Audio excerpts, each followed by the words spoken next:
Halo semua, berjumpa lagi dengan saya Erwin Supandi dari channel YouTube Winner Stocks Indonesia. Bagaimana trading hari ini?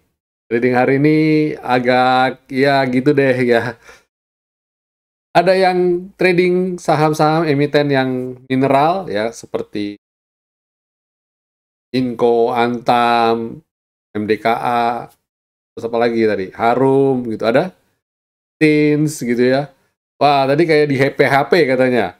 Pagi-pagi bagus, terbang dengan bagus, tapi menjelang siang, menjelang sore pelan-pelan dia koreksi ya. Ya, ini penutupannya malah bikin bikin candle yang kurang enak gitu ya. Jadi gimana dong? Buat besok bagaimana nih? Ya, itu kalau saya bilang pada dasarnya trennya masih oke, masih naik ya.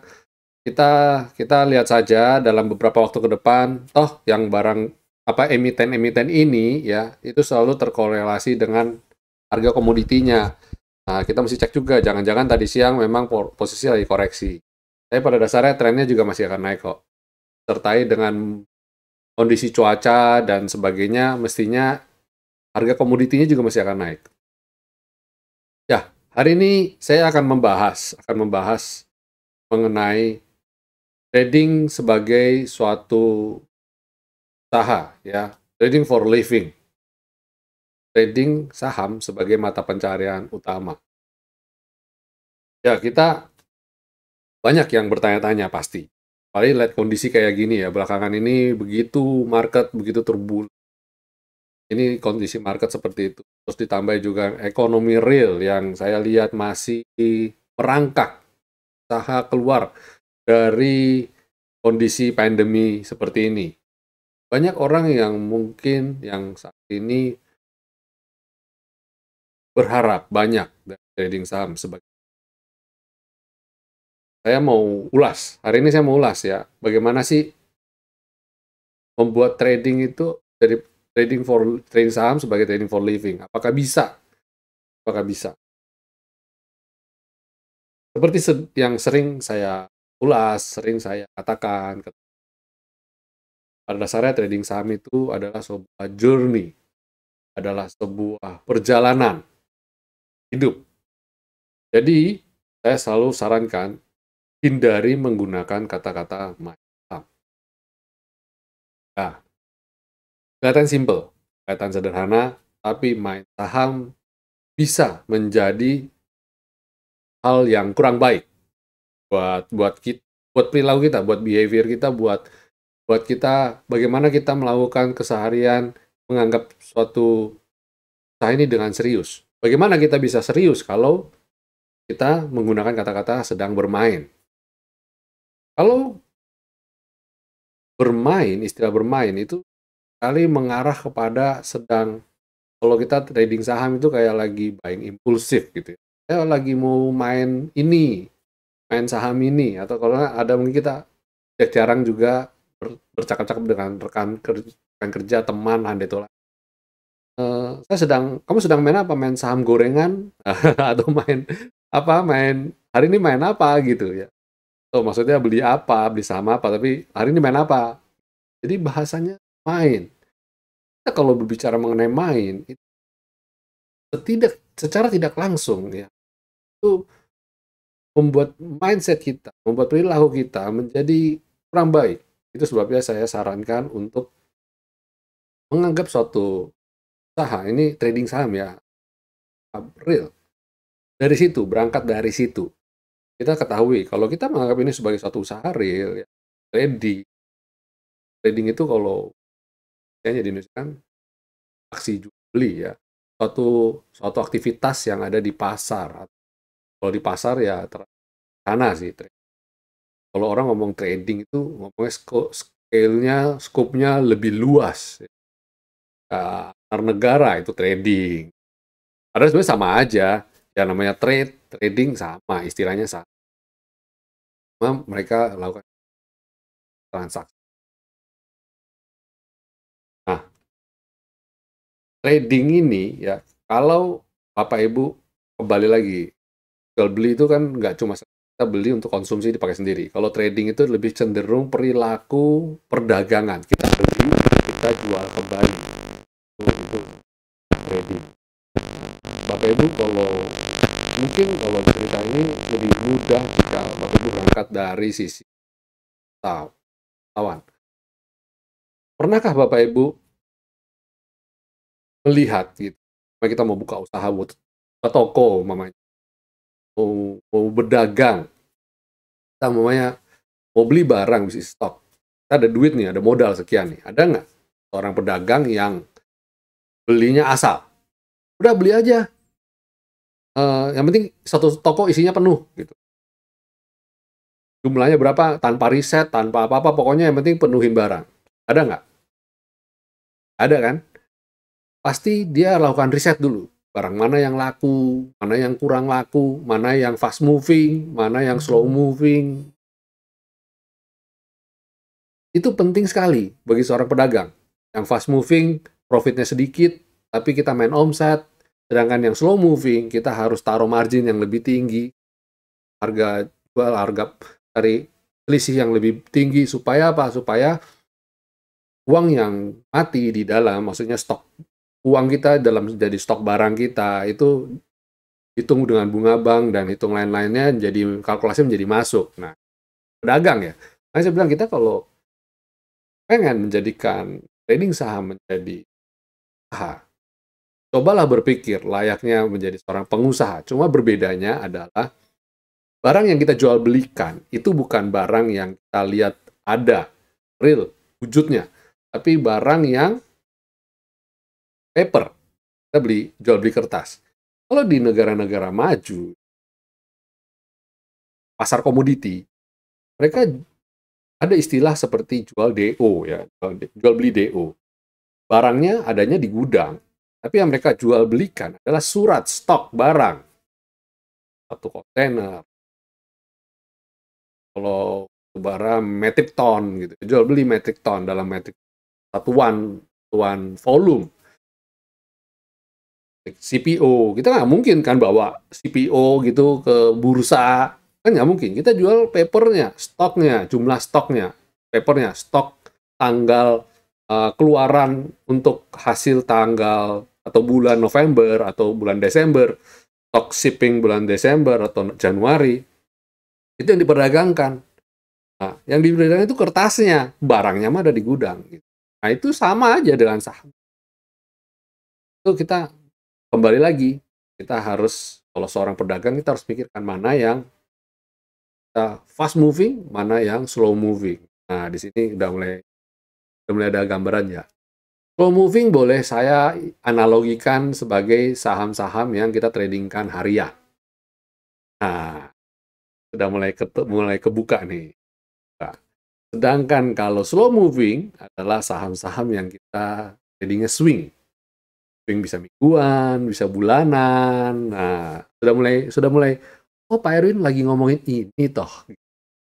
Jadi di awal-awal saya coba kasih pembuka, saya antar supaya Bapak Ibu yang awam sekalipun dunia ini seperti apa. Jadi kita udah mulai terus ya. Kalau yang fast moving, artinya apa? Barang ini cepat sekali berputar. Baru beli sudah langsung kejual, baru beli sudah langsung kejual. Itu fast moving. Nah, kalau bicara mengenai fast moving, sering kali orang bermainnya omset dan tidak perlu banyak, karena kalau barang fast moving ini sering kali berbicara mengenai barang yang trendy, barang yang lagi tren saat ini. Tapi dia mempunyai periode tren. Kapanpun bisa tiba-tiba habis, bisa tiba-tiba trennya tidak ada lagi dan diganti tren yang baru. Itu fast moving. Beda dengan slow moving. Kalau slow moving, barangnya bisa saja itu-itu aja. Orang cari terus, repeat order terus. Tapi barang ini cenderung lakunya lamban. Tapi barang ini termasuk yang ajak ya, termasuk yang selalu ada terus, ada yang beli terus. Model tidak sering ganti. Beda sama tren yang fast moving itu tren. Wah, pempong, ganti lagi tren. Nah, Itu mirip nggak sih dengan saham day trading, saham-saham yang quote unquote orang sering sebut sebagai lapis ketiga, lapis legit, gorengan ya. Ada momentumnya. Kalau momentumnya hilang ya udah hilang. Kayak small cap bank, kemarin bank digital, kayak hilang timbul nggak sih? Hari ini lagi ARB, hari ini lagi koreksi, habis itu sideways lama, nanti tahu-tahu terbang lagi gitu ya. Ada nggak sih ya kayak gitu? Ada yang nggak terjebak di situ? Jadi harus bisa milah-milah ya, harus bisa milah-milah. Dan bagaimana sih kita milah-milahnya? Nah, itu satu. Kita harus menganggap dan harus diingat juga dalam berbisnis ada cost yang harus kita keluarkan. Nah, ini cost itu banyak, bisa berupa banyak hal di trading saham. Kalau di dalam perdagangan real, cost itu banyak. Pertama, cost itu yang fixed cost. Fixed cost itu bicara mengenai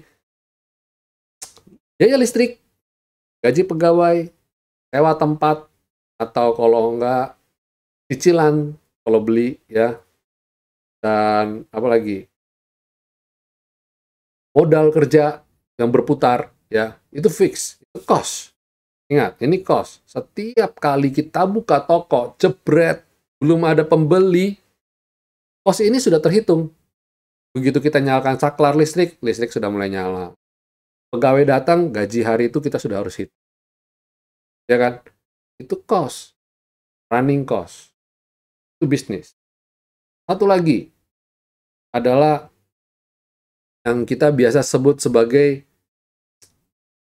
cost of doing business, cost of losing. Ada kalanya barang yang kita beli nggak selalu harus untung. Kadang-kadang bisa saja rugi. Atau untungnya pun harus dengan margin yang tipis kita harus berani jual dengan harapan kita bisa segera ambil barang. Atau bahkan kita mesti dijual rugi.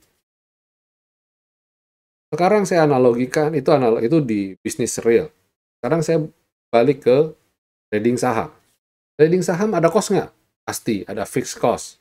Fixed cost pertama yang tidak bisa hilang dan tidak bisa enggak, yang harus ada adalah biaya admin.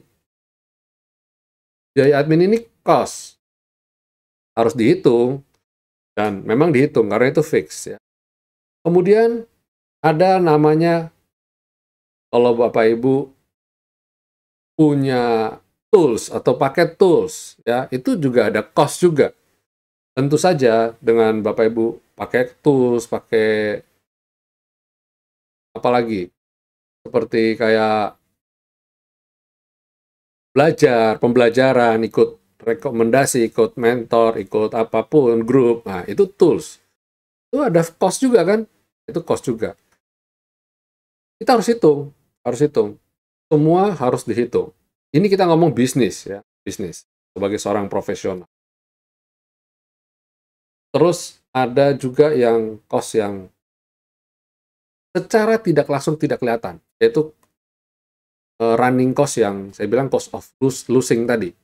Ketika kita trading, melakukan aktivitas trading, ketika Bapak Ibu klik enter buy, itu potensi probability kan kalau nggak untung ya rugi. Dan kita harus memperhitungkan cost of losing-nya. Kita beli saham ini, barang ini, kira-kira kita antisipasi setiap rugi berapa persen.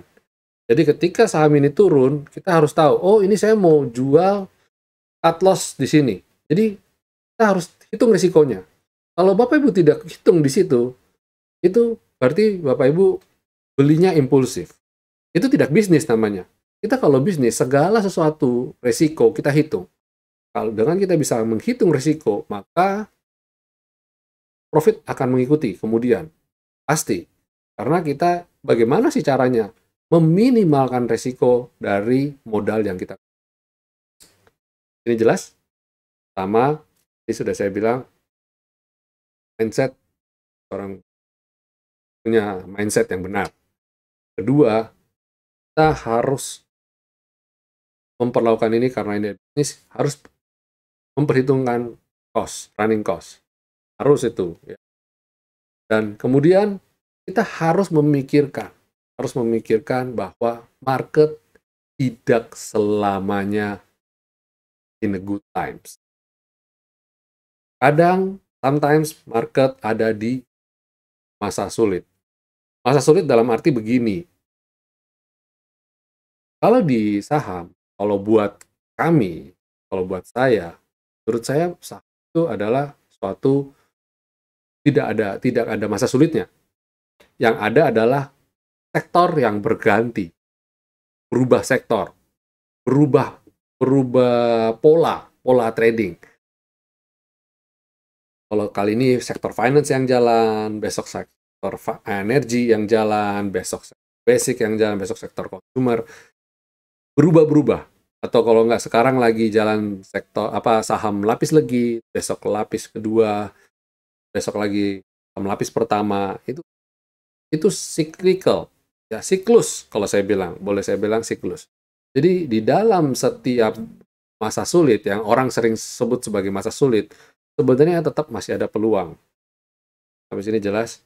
Cuma bagaimana sih caranya kita bisa mengantisipasi masa sulit dan kita bisa mengetahui, oh saat ini trennya berubah. Nah ini maksud saya. Jadi untuk menjadikan ini sebuah trading for living, kita harus mampu mengidentify tren. Saat ini lagi tren itu apa? Layaknya seorang businessman, seorang pedagang, kelontong. Kita analogikan seorang pedagang kelontong. Dia harus tahu, ini sekarang lagi tren barang apa yang lagi trendy. Barang apa yang lagi ngehit. Jangan buta-buta, nggak tahu apa gitu. Model apa yang bagus, model apa yang laku, nggak tahu semua. Pokoknya, nah itu hampir pasti gagal udah. Itu udah separuh jalan, udah gagal. Gitu ya. Orang itu harus cukup peka. Cukup peka. Makanya saya bilang dari awal, kalau kita bicaranya mengenai bahasanya main, kita akan mengabaikan itu semua. Kita nggak ada PR yang mesti kita lakukan. Udah duduk manis saja. Besok, what will be, sera. Yang terjadilah. Besok mau trading apa ya, lihat besok. Wah, kalau kayak gitu udah sama aja kayak kita datang ke Las Vegas, ke Macau. Bedanya apa gitu? Kalau Bapak Ibu melakukan bisnis, tiap malam Bapak Ibu akan lakukan PR.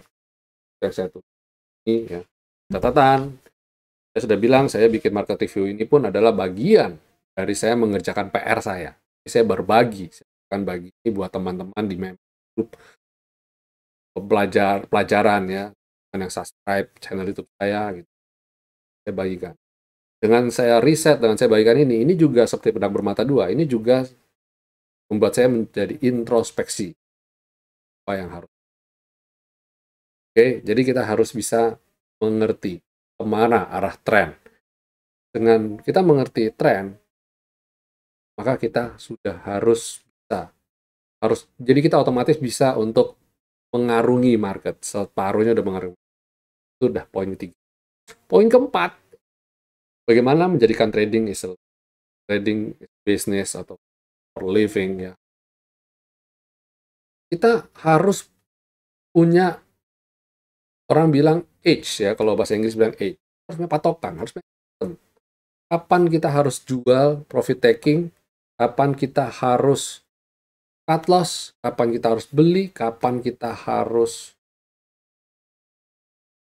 hold ya, atau kapan kita harus jaga trailing stop. Semua harus ada sistemnya. Nggak bisa. Tanpa sistem nggak bisa. Tanpa aturan main yang jelas, Bapak Ibu nggak bisa. Ingat, ini bisnis. Harus ada rule-nya. Kalau Bapak Ibu lakukan suatu bisnis, ya di toko, Bapak Ibu punya usaha, nggak mungkin kerjainnya asal, kan nggak mungkin. Buka toko nggak ada aturannya pokoknya. Buka toko asal-asal aja, jual harganya asal-asal aja, profitnya tidak dipatok, karyawan suruh, pokoknya yang penting laku kejual, lama-lama bangkrut, ya kan? Kita harus hitung gaji untuk bayar gaji karyawan berapa, ini berapa, bayar ini berapa, berarti saya harus profit berapa sekian persen. Dan barang apa yang harus saya beli, mana yang harus saya lakukan untuk fast moving, mana yang saya harus bagi untuk slow moving, untuk bagaimana saya harus membagi resiko ya dengan memperbesar slow moving, tapi yang barang yang pasti, yang walaupun ini nggak terlalu mendatangkan profit, tapi ini barang-barang ini adalah barang-barang aman yang pasti laku punya kejual. Sedangkan yang sifatnya tren, kita harus beli jangan terlalu banyak karena kapan saja tren bisa berubah dan sebagainya sebagainya. Harus ada sistem, harus ada patokan. Kalau tanpa itu semua nggak bisa, Bapak Ibu nggak bisa trading. Trading pokoknya ngawur aja pokoknya trading tanpa ada pembagian. Oh ini untuk long term, ini untuk mid term, ini untuk short term, semua pokoknya adanya uang di biur, hajar kanan, hajar kiri, cut semua, nggak bisa ya. Itu sebabnya tadi saya bilang di awal, tools, pembelajaran, itu masuk di cost. Yang mana harus ada, harus kita keluarkan. Untuk apa tujuannya? Supaya kita punya edge, kita punya patokan. Trading itu seperti apa? Harus ada yang guidance. Apalagi kalau Bapak Ibu mau memperlakukan ini sebagai suatu bisnis, harus belajar. Nggak ada yang tanpa pembelajaran. Bisa tanpa pembelajaran, tapi Bapak Ibu jatuh bangunnya. Cost yang Bapak Ibu bayarkan bisa saja jauh lebih besar daripada Bapak Ibu punya cost yang pas, patok pas. Oh, saya mau belajar ini, saya mau pakai tools ini. Ya itu poin keempat. Jadi harus punya sistem, harus punya tools. Ya, ya itu yang bisa saya bagikan dari empat tools, empat poin itu yang bisa saya bagikan kepada Bapak Ibu ya. Dan poin kelima, ini poin kelima, bisa ya, bisa tidak, bisa dilakukan, bisa tidak. Usahakan Bapak Ibu punya usaha samping, ada usaha yang bisa mendatangkan income tetap. Ini saya sarankan harus ada. Kenapa? Karena ini akan mempengaruhi psikologi Bapak Ibu secara keseluruhan. Ingat, jika Bapak Ibu trading, tidak, belum tentu Bapak Ibu akan selalu dalam untung. Sekarang Bapak Ibu akan untuk kalau Bapak Ibu punya trading system, itu seperti winner stocks umpamanya. Kita memiliki perbandingan winner losing, loser itu winning losingnya itu sekitar 60-40 rata-rata loh ya. Berarti artinya dari 10 kali trading, 6 kali menang, 4 kali kalah. Jika 4 kali kalah, bisa saja ini lebih besar daripada yang 6 kali menang. Karena apa? Ini bisa menyangkut psikologi. Bapak Ibu lagi masuk di sini, posisinya udah gede, jadi kalah. 6, profitnya 6, tapi kecil-kecil. Ini bisa bikin kacau. Dan bisa bikin psikologis jadi jelek. Sebabnya Bapak Ibu harus punya income tetap. Yang mana apa? Ketika Bapak Ibu harus hold satu saham kita beli kan nggak mesti langsung jebret besok untung. Kadang-kadang kita swing dulu untuk kemudian dia rebound. Swing itu bisa beberapa hari, bisa beberapa minggu, bisa beberapa bulan. Tergantung kita belinya posisinya benar apa salah. Bagaimana cara kita mengatur portofolio ya untuk ini saya mau alokasikan untuk beli ini saham ABCD, yang ini untuk DFG. Nah, kita harus membagi porsi mana yang fast moving, mana yang slow moving, dan ini mana yang resikonya besar, mana yang resiko kecil. Nah, itu terus ketika yang ini nggak jalan, Bapak Ibu harus pindahin ke sini dan sebagainya. Itu kayak main puzzle, nyusun puzzle. Ya, ya menariknya sebenarnya di situ. Kalau meracik portofolio, itu menariknya justru di situ. Jadi kalau saya bilang, tanpa Bapak Ibu punya income, atau setidaknya yang bisa jadi setidaknya untuk Bapak Ibu biaya hidup, nah itu akan berat. Jadi Bapak Ibu hitung dulu, cost income Bapak Ibu per bulannya berapa? Bukan cost income, tapi cost expense. Jadi per bulan punya expense segini, pastikan income yang fix, income yang sudah ada, yang sudah bisa kita jagain, harus bisa mengcover biaya bulanan yang dengan begitu, Bapak Ibu tradingnya akan jauh lebih santai. Psikologisnya akan jauh lebih tenang. Beda. Makanya Bapak Ibu bisa lihat di grup ya, especially di grup. Ada beberapa orang yang, wah, kalau pegang saham itu awet, bisa sampai ratusan persen, dan pegangnya lama, berbulan-bulan. Nah, itu salah satu. Mereka juga, berarti kita tahu, uang yang masuk di situ adalah uang dingin. Dan kita tidak butuh untuk segera dicairkan. Anggapnya seperti deposito dana abadi gitu. Tapi kalau begitu mau cair ya cair. Tapi dapatnya profit ya itu tadi termasuk yang saya bilang slow slow income, tapi slow-nya slow banget ya. Nah, jadi itu yang akan mempengaruhi trading Bapak Ibu secara keseluruhan. Kembali lagi, kenapa saya bahas sih? Ada teman-teman kita yang mungkin ya kemarin beli Mitra, harapannya Mitratel bisa haram. Dia menganggap Mitratel sebagai bagian dari fast moving. Padahal saham IPO kita tidak bisa memperoleh saham yang fast moving. Kalau saham yang fast moving harus dari saham-saham yang sudah beredar di market. Perlakukan IPO selalu adalah saham slow moving. Ini jelas.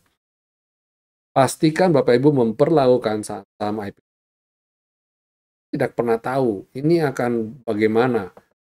Arah 4 kali pun, Bapak Ibu ketika sudah profit arah 4 kali, berarti sudah profit 100%. Apakah langsung dijual? Kan ya tidak. Bapak Ibu akan berpikir untuk, hold, siapa tahu bisa jadi 200%. Siapa tahu bisa jadi 300%. Siapa tahu bisa 1000%. Nah, itu sebabnya saya bilang kalau beli saham IPO, perlakukan ini sebagai saham slow. Jadi ketika turun, itu kesempatan untuk turun lagi. Ya, oke, ini sharing dari saya 5 poin penting untuk menjadikan trading saham saving. Berikutnya kita akan bawakan market review untuk perdagangan tanggal 23 November 2021. Apa saja sih yang kita cermati? Ini dia. Ini composite kita ya. Composite kita masih bergerak dalam tren ya.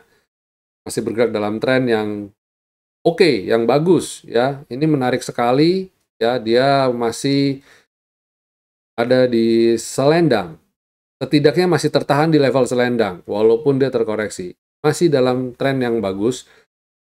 Selendang itu kita jadikan sebagai tren jangka pendek, indikator tren jangka pendek. Jika dia masih bisa bertahan di atas selendang, artinya secara jangka pendek dia masih, apalagi indikator selendang itu ada di atasnya skyline.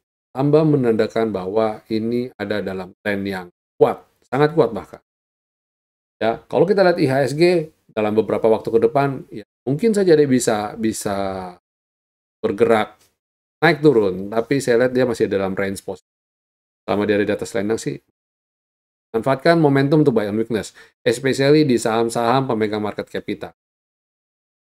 Ya, itu komposit kita. Dan hari ini asing membuka net sell 141,8 miliar. Tidak terlalu kecil. Dan transaksi hari ini transaksi lumayan, 10,89 triliun dengan volume yang low. Jadi dengan koreksinya indeks, perdagangannya transaksinya kecil, volumenya kecil, artinya tidak ada transaksi jual lebih sedikit. Mereka tetap memilih untuk keep. Ya. Nah, itu komposit kita. Terus LQ45 gimana? Kita cek LQ45 untuk melihat apakah ini trennya. Oh, LQ45 juga masih di situ-situ aja. Menandakan bahwa pada dasarnya pemegang market cap masih bagus-bagus aja, fine-fine aja. Ini masih cukup oke untuk di hold ya. Dan manfaatkan untuk buy on weakness. Ada beberapa emiten yang mungkin kita baru masuknya sedikit, kita lihat posisi dia swing, ketika dia ada naik lagi, kita mulai masuk lagi, entry lagi, nambah porsi lagi. Oke, lanjut ke sektoralnya. Bagaimana sektoralnya ya? IDX Basic, wow, IDX Basic, nah ini, yang ini.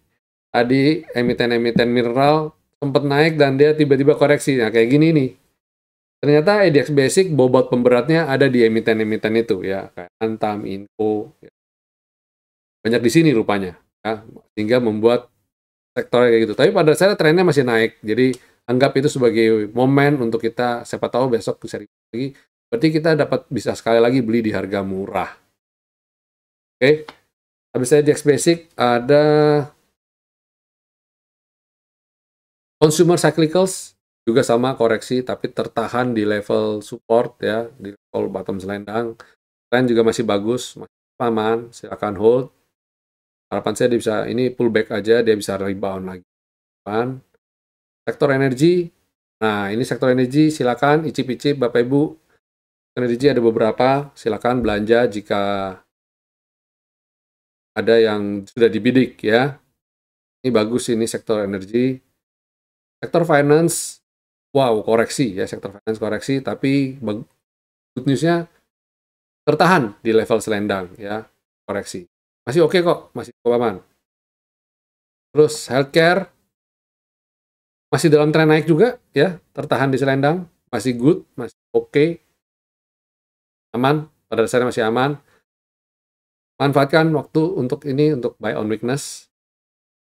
Sektor industri, sideways, tertahan selendang ya. Ini kalau bisa breakout berarti lanjut lagi. Ini infrastruktur, bikin galau, tapi pada dasarnya trennya masih naik. Habis pullback, dia naik, terus dia koreksi, dan ini rasanya konsolidasi sebentar untuk kemudian dilanjut naik lagi. Pada dasarnya masih oke kok. Selama dia tidak buat lower low, hold ya. Consumer non-cyclicals, koreksi wajar menurut saya, dia habis break line kita. Wajar dia akan swing-swing sedikit untuk kemudian dia lanjut naik lagi. Selama dia ada di atas V-line juga masih hold. Sektor properti, nah ini yang agak bikin deg-degan ya. Moga-moga dia tidak turun lagi, dia tidak jebol support. Dan ini masih, pada dasarnya masih dalam tren positif. Kalau kita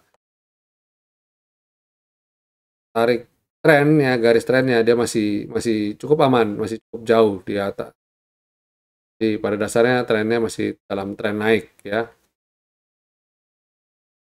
Terus habis properti ada sektor tekno. Sektor tekno masih sideways. Saya masih abaikan dulu sektor ini.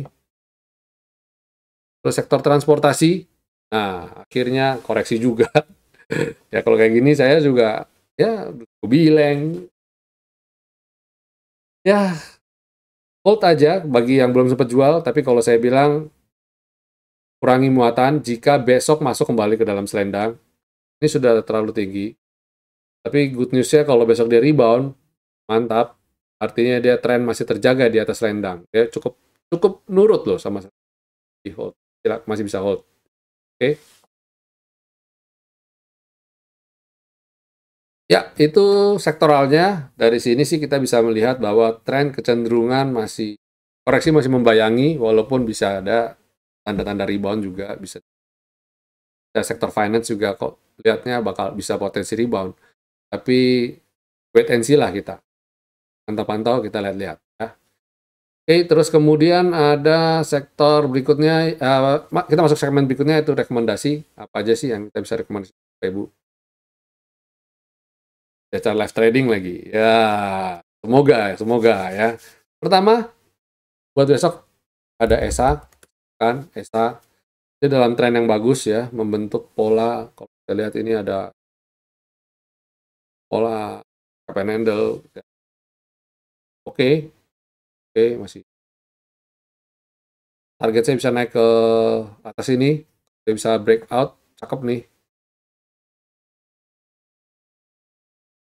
Habis ESA ada Adaro, ya ini salah satu juga bagian dari sektor energi dalam tren yang bagus naik, bound dari support.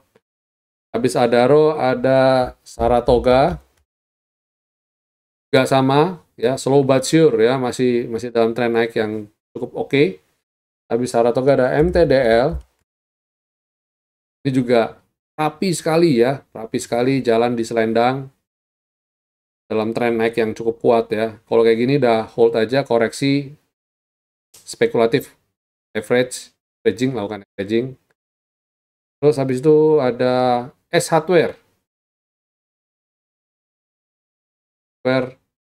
Ini kalau saya bilang dia dalam tren bergerak yang masih sideways, dalam range lebarnya.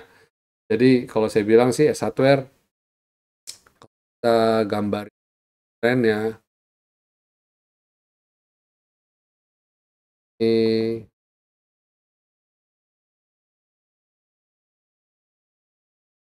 kita gambar.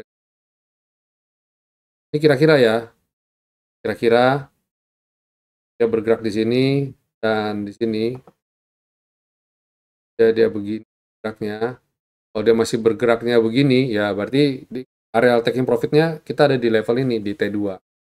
Jadi kalau sampai di T2 ini, di level 1480, ya akan alokasikan untuk taking profit dulu. Selama dia belum bisa kuat mampu naik di atas ini, taking profit aja dulu. Dia masih bergerak sideways. Oke, itu rekomendasi kita untuk perdagangan esok. Semoga besok di live trading marketnya mendukung ya, nggak kayak hari ini. Biasanya sih kalau live trading hawa-hawanya bagus. Biasanya ada aja yang bam naik dengan baik. Ya, oke, gitu dulu Bapak Ibu. Video yang saya bawakan ini lumayan juga, walaupun saya di luar kota, tapi saya bisa memberikan cukup banyak ya. Ya, terima kasih sudah menyaksikan dan saja dukung channel ini dengan membagikan, share ya channel YouTube ini, dan jangan lupa untuk beri jempol sebagai bentuk apresiasi dan komen di bawah apabila ada analisa saya yang kiranya cocok dengan apa yang Bapak Ibu. Jangan lupa bikin trading plan. Dan bagi teman peserta live trading sampai besok, see you tomorrow. Oke?